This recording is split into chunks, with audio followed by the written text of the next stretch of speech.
"The trust doesn't put women in the accounts office," the station manager said, and he said it the way certain men said things they believed required no further argument. Flat, final, already moving on. He didn't even look up from the ledger spread open on his desk.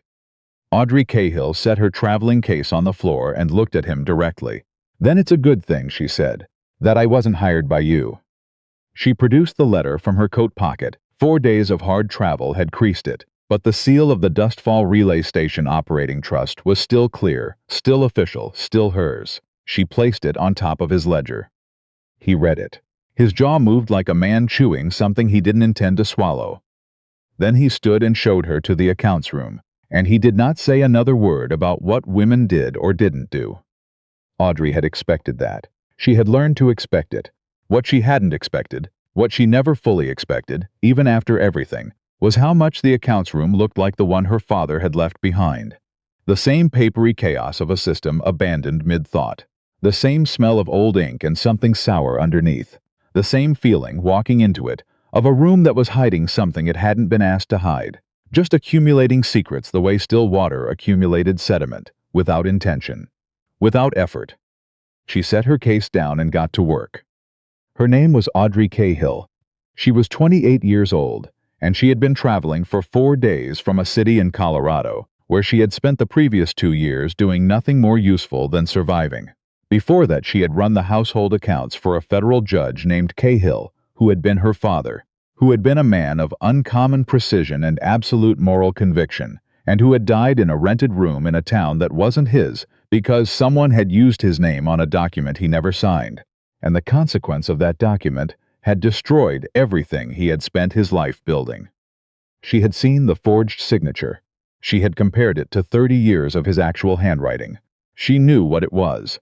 The people who mattered hadn't believed her. She wasn't here to think about that.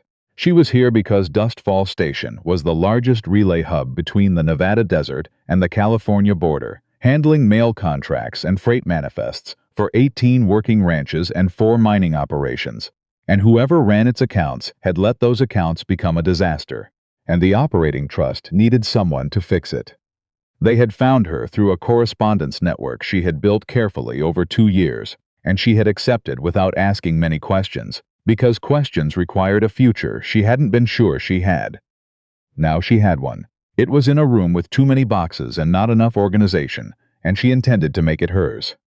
She worked through her first afternoon and into the evening. What she found in the initial hours of sorting was not obvious. It never was. She had come to understand. Obvious fraud was stopped. The kind that lasted looked like sloppiness. It looked like a system that had simply grown too fast for the people maintaining it. It looked, to anyone passing through quickly, like nothing more than a mess. But Audrey Cahill had grown up watching her father read documents the way musicians read scores, not just for the notes but for the spaces between them, the silences that told you more than the sound. She had learned to do the same. The freight payment ledgers showed collection rates that didn't match the manifest receipts, not by much. 8 to 12% consistently over a period she couldn't yet determine, small enough to be an error, consistent enough to be a choice. She flagged 3 entries, put everything back exactly as she had found it, and locked the room when she left. She almost walked into him in the corridor. He stepped back before she did, giving her the space rather than expecting her to take it, and she got her first look at the man who had been repairing the relay station's broken wheel housing when she arrived that afternoon. She had noticed him then because he worked with the particular quality of stillness that made you look twice, not because he was performing anything. Because he wasn't, just a man doing a task with his whole attention on the task and none left over for anything else. Up close, he was older than she'd initially thought, somewhere in his mid-30s, with a kind of face that came from years of outdoor work in high desert, not hardened exactly, but settled, done caring about the wind. "Didn't mean to block the hall," he said. His voice was quiet, not soft, there was a difference, but measured like a man who had decided somewhere along the way that words were a resource rather than a reflex. "You didn't block it," Audrey said. He nodded once and moved past her. She watched him go without quite meaning to. His name, she learned at supper, was Cord. Just Cord to anyone who asked, Though one of the freight drivers mentioned in passing that his full name was Cord Vallon, and that he had worked Dustfall Station since before anyone currently employed there could remember. He ate at the far end of the long table without ceremony, answered questions when addressed, and otherwise kept whatever was in his head to himself. The young freight handler sitting nearest Audrey, a kid of maybe 20 named Kit Sargent, with sun-bleached hair, and the kind of watchfulness that suggested he paid attention to, more than he was given credit for, leaned toward her slightly and said, in the way of someone passing along context they thought she'd need, "Cord fixes things, doesn't matter what. You got a problem nobody else knows how to solve, you go to Cord." "Does he live here?" Audrey asked. "Has a room above the dry storage, comes and goes, nobody tells him otherwise." "Why not?" Kit looked at his plate. "Just nobody does." Audrey looked down the table at Cord. He was eating with the same focused quietness he brought to everything else, and at one point he looked up and found her watching and didn't look away, just held her gaze for a moment with those steady, dark eyes, and then returned to his food, as though the exchange had been noted and filed and required no further action. It was the least eventful thing that had happened to her all day. She thought about it twice before she fell asleep. By her 5th day, she had moved past the obvious chaos of the surface and into the deeper structure of the Dustfall accounts. What she found there was not a surprise. She had been building toward it since the first afternoon, but the scale of it was. The scheme was elegant in the way that careful fraud was always elegant, which is to say it was built to look like something else. The freight contractors who moved goods through Dustfall paid relay fees. Those fees were collected, receipted, and recorded in the main ledger, but the amounts recorded didn't match the amounts actually deposited. The difference, that 8 to 12%, was being transferred in small increments to an account registered to a company called Colvin Western Holdings. She had never heard of Colvin Western Holdings.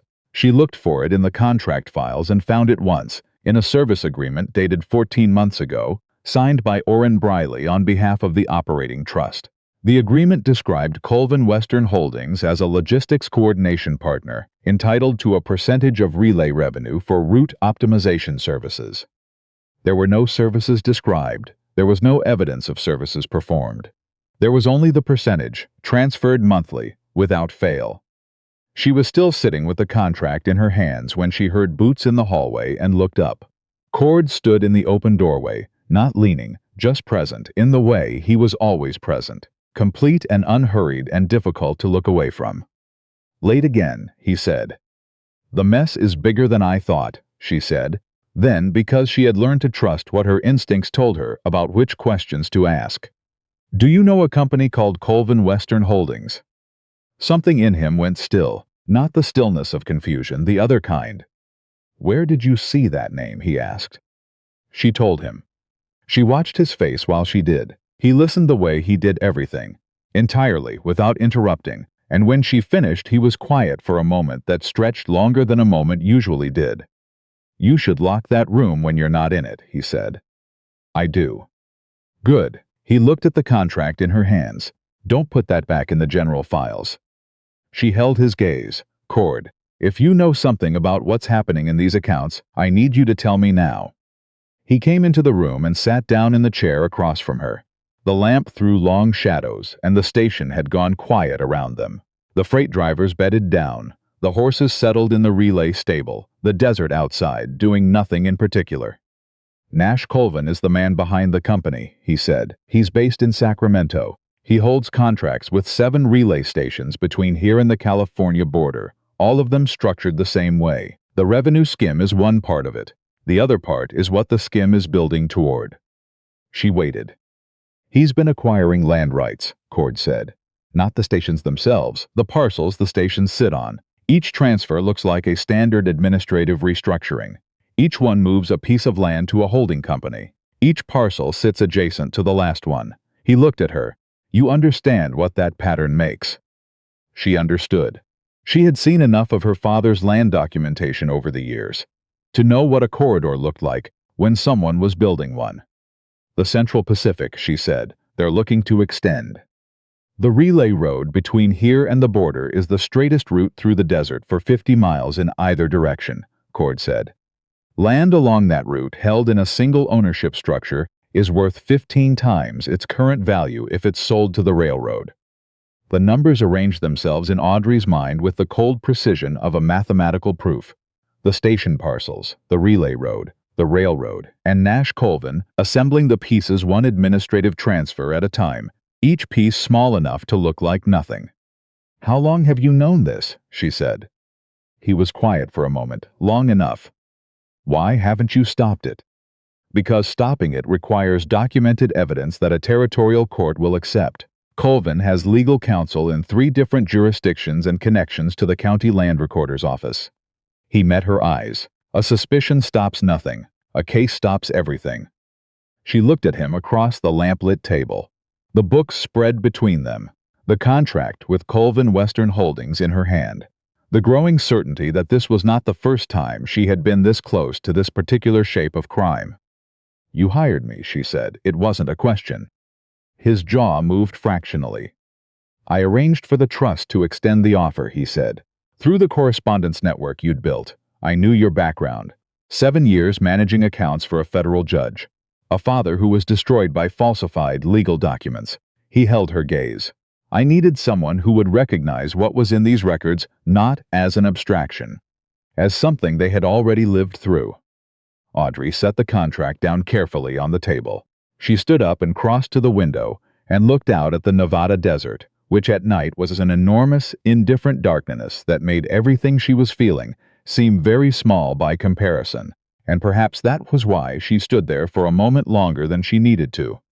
"You recruited me," she said to the glass, "without telling me what I was being recruited for." "Yes," he said, "that was wrong." She turned around. "You don't get to decide what I'd be willing to do. You don't get to make me part of something without giving me the information to make that choice." "You're right," he said. "I'm telling you now." She looked at him for a long time, this quiet man who fixed things, who ate at the end of the table, who had apparently been watching a fraud operate for months, and had spent that time building the careful, patient foundation of a case rather than doing the faster, louder thing that would have warned Colvin before the evidence was secured. "Who are you?" she said, "actually?" He reached into his coat and placed a document on the table. It was a deed of trust. The Dustfall Relay Station and all associated landholdings, Nevada Territory. The registered owner was listed as Cord Elias Vallon. She read the name twice. Then she looked at him. "This is your station," she said.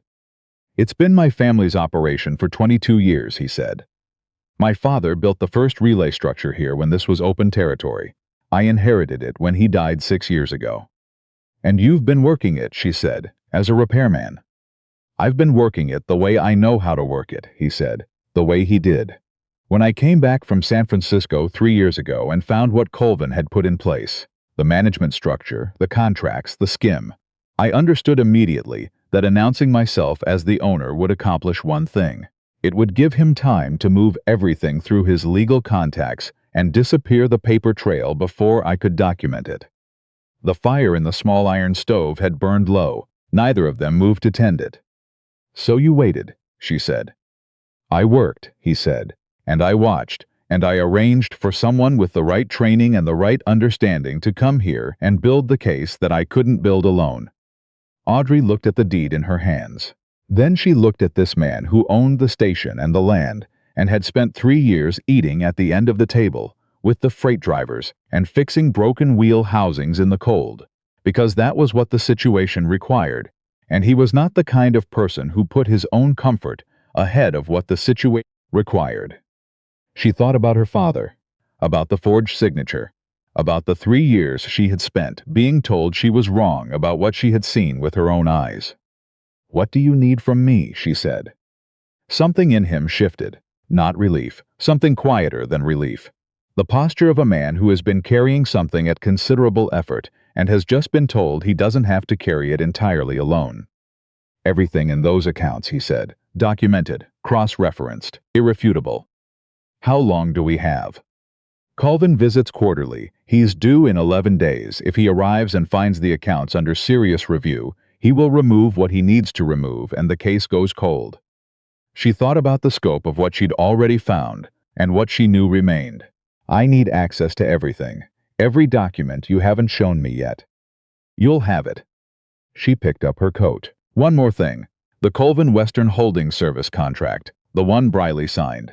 That's your operating trust's name on it. He was quiet. Briley signed it without your knowledge, she said. It was not a question either. Without my authorization, he said.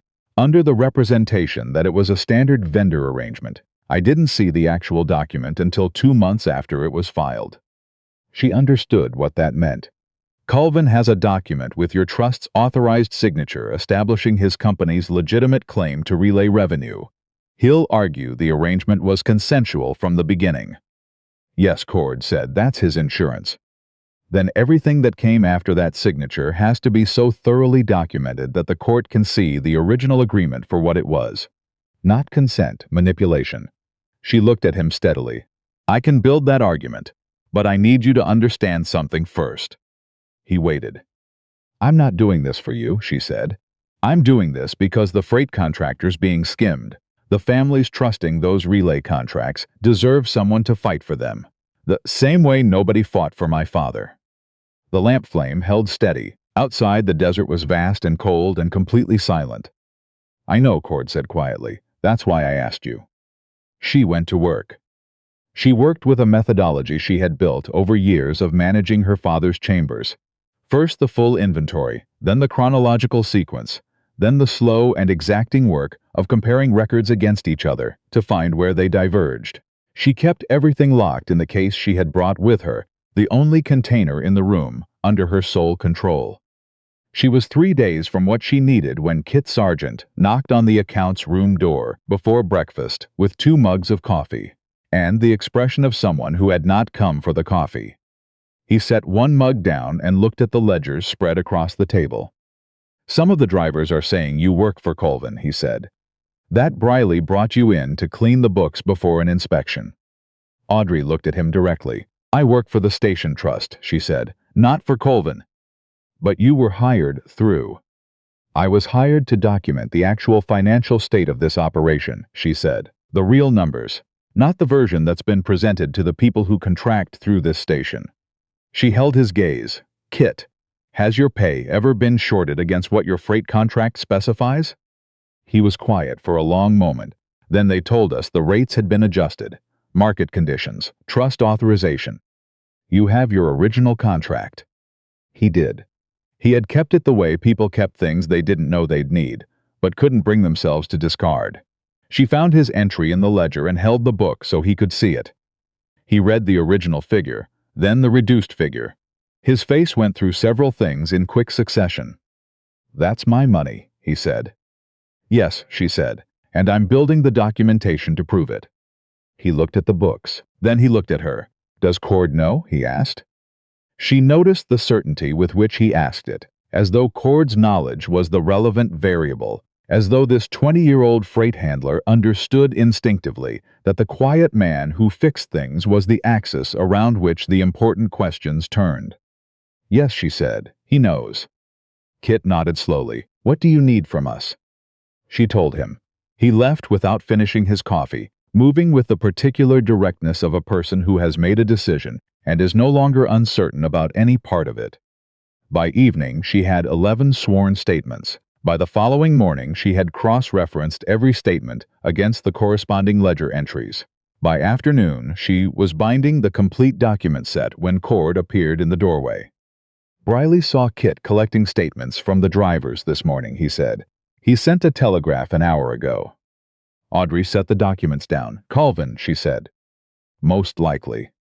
She looked at what she had assembled. Not everything she had planned to build, not yet. But perhaps enough. How fast can you get horses? He looked at the document set, then at her. Before sunrise, he said. They rode out while the station was still dark. Audrey carried the documents pressed close, and in her coat, flat against her ribs, the copy she had made of the most critical evidence.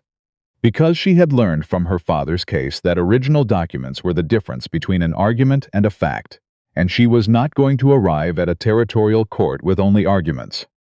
They were 2 hours out when the sound of hoofbeats behind them changed quality, became deliberate. Cord heard it before she did. He moved his horse sideways without comment, placing himself between her and the sound. "Colvin's people," he said quietly. "How far to the next settlement?" 3 miles, freighting waypoint, public busy, multiple witnesses. "Then we don't slow down," she said, and she leaned forward and rode the way her father had taught her when she was 12 years old, and the world had still seemed like a place where speed was just a game rather than a necessity. Everything committed, nothing held back. They made the waypoint ahead of the riders. They watered the horses, rested 40 minutes, drank coffee with their backs to the wall and their eyes on the door. The 2 riders pulled up outside and did not come in. They rode through the night. The Territorial Land Office in Carson City was a stone building on the administrative street that looked exactly the way buildings looked when they were designed to communicate permanence to people who had not yet decided whether they believed in it. A clerk was locking the front door when they arrived. Audrey walked up the steps before he finished turning the key. "I need to speak to Judge Farrow," she said, "tonight." The clerk looked at her, road-worn, 2 days of hard writing visible in every line of her, carrying a document case with both hands and not performing a single element of the urgency she was radiating. "Ma'am, the judge doesn't." "Tell him," she said, "that the complete accounts of the Dustfall Relay Station Operating Trust are in my possession. Tell him there is documented evidence of systematic freight revenue fraud affecting 11 contracted operators and a fraudulent land acquisition scheme targeting relay station parcels for sale to the Central Pacific Railroad. Tell him the man who arranged the fraud arrives in this territory in 72 hours. She held the clerk's gaze with everything she had. "And tell him," she said, "that if he looks at these documents tonight, he has the opportunity to stop it. If he waits until morning, the paper trail may develop complications." The clerk went back inside. 7 minutes later, the door opened. Judge Farrow was 60 years old and built like a man who had stopped being surprised by human behavior several decades ago and was now simply interested in it. He looked at the documents Audrey placed in front of him with the focused attention of someone who understood that organized evidence was a form of argument, and he read every page she gave him the way she had intended, following the sequence, letting each layer of documentation establish the next.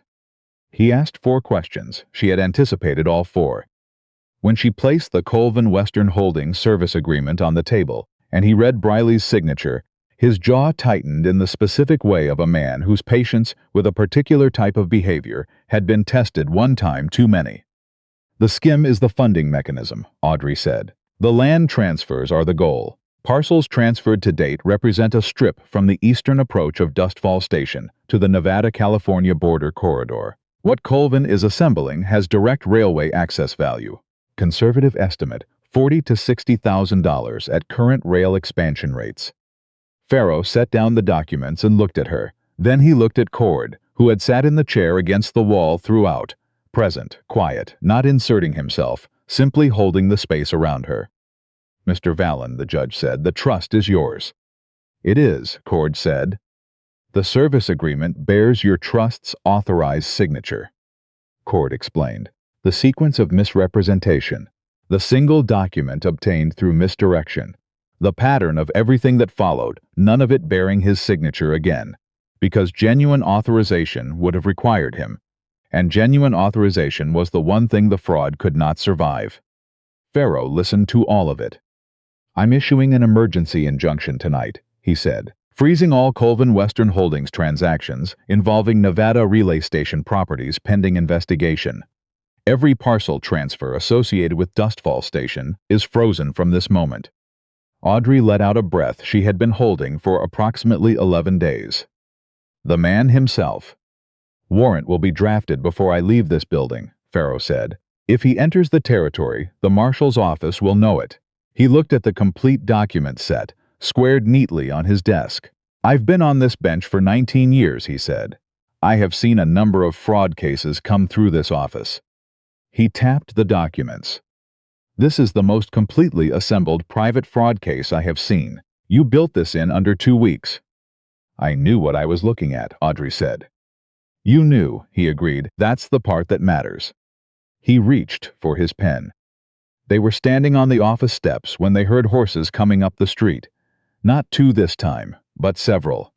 Kit Sargent pulled up at the base of the steps with 9 freight drivers behind him, all of them carrying the particular exhaustion of people who had ridden through the night because it mattered. Kit reached inside his coat and produced a freight ledger, the original, brown cover, original ink, the kind of document that no lawyer could argue was a copy. Briley tried to get to the accounts room about 2 hours after dark, Kit said. Found 10 of us already in it. He paused. He took a horse and rode west. We didn't chase him. That's the marshal's business, Cord said. Kit looked at him with the expression of a young man revising his understanding of a person he thought he already knew.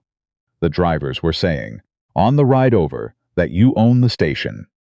Yes, Cord said. Were you always the owner? Yes. Kit was quiet for a moment. Why didn't you say so? Cord looked at him steadily.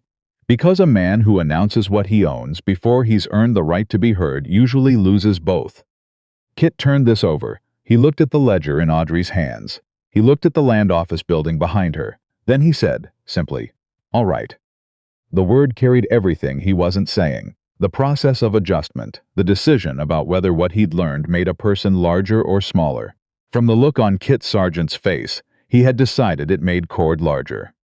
What happens now? Kit said. Now you and the drivers get some sleep, Cord said. Tomorrow we go back, and we make sure everyone with a contract through Dustfall gets everything they're owed. Nash Colvin was detained at the Nevada border 2 days later, the injunction in the marshal's hands before Colvin's lawyer had finished the sentence he was preparing about procedural impropriety. The criminal trial concluded the following spring. Colvin was convicted on 3 counts of fraud and 1 count of conspiracy to obstruct a territorial investigation. The Colvin Western Holdings operation was dissolved. The relay station parcels were restored. The 11 contracted operators received full restitution on skimmed freight revenue, plus interest. It was not a perfect outcome. Perfect outcomes didn't exist outside of stories that valued tidiness over truth. There were months of uncertainty. There were legal challenges that required Audrey to travel twice more to Carson City and testify in front of judges who asked whether her father's history with falsified documents constituted a bias. She told them what she had prepared to tell them. A witness's personal experience with the mechanism of fraud is not a disqualifying bias. It is an expertise. The question before this court is not whether Audrey Cahill has personal knowledge of how document fraud operates. The question is whether the records she assembled accurately reflect what occurred at Dustfall Station. The records speak for themselves. The judges agreed. On a warm evening in late April, she stood at the edge of the relay station's upper platform, where the desert opened wide enough that you could see the mountains 3 ranges over, and the last light of the day did something to the color of the sand that she hadn't found words for yet and wasn't sure she needed to. Cord stood beside her. He didn't make a speech about what they had built or what had been preserved. He wasn't that kind of person. He just stood there, which she had come to understand was the thing she valued most about him, the quality of being entirely present without requiring anything of the presence, like the desert itself, like something that didn't need to prove it was there. After a while, she said, "My father would have liked to see this." She said it without the compression she usually carried his name with. It came out simply, the way things came out, when they had finally been set down long enough to lose some of their weight. Cord didn't fill the silence. She appreciated that more than she could have easily explained. After another moment, she said, "I've been thinking about staying." He looked at her. "Not for the case," she said. "That's finished." She looked back at the mountains. "For the work. The station needs proper accounts management. Permanently. And I'm good at it." "You're the best I've seen," he said. "That's not why I'm staying," she said. He was quiet for a moment. "I know," he said. "I wasn't under any illusion about that." Something almost like a smile crossed her face. Not quite, but the thing that came before the smile, the thing that was more honest than a smile, because it happened before a person decided to perform anything. "Ask me again in 6 months," she said, "whether it's just the work." He looked at her with those steady, dark eyes that she had stopped trying to find the bottom of, and had started simply accepting, the way you accepted the depth of a well that went further than your rope could reach. 6 months, he said. 6 months, she agreed. The desert evening settled around them. Warm now, the kind of warmth that came without apology after a long and difficult winter.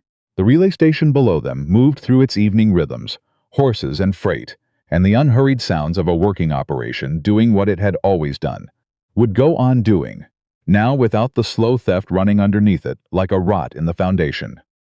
Audrey looked out at all of it and felt something she had not felt in a long time. Not happiness, not yet, not entirely, but the territory of happiness.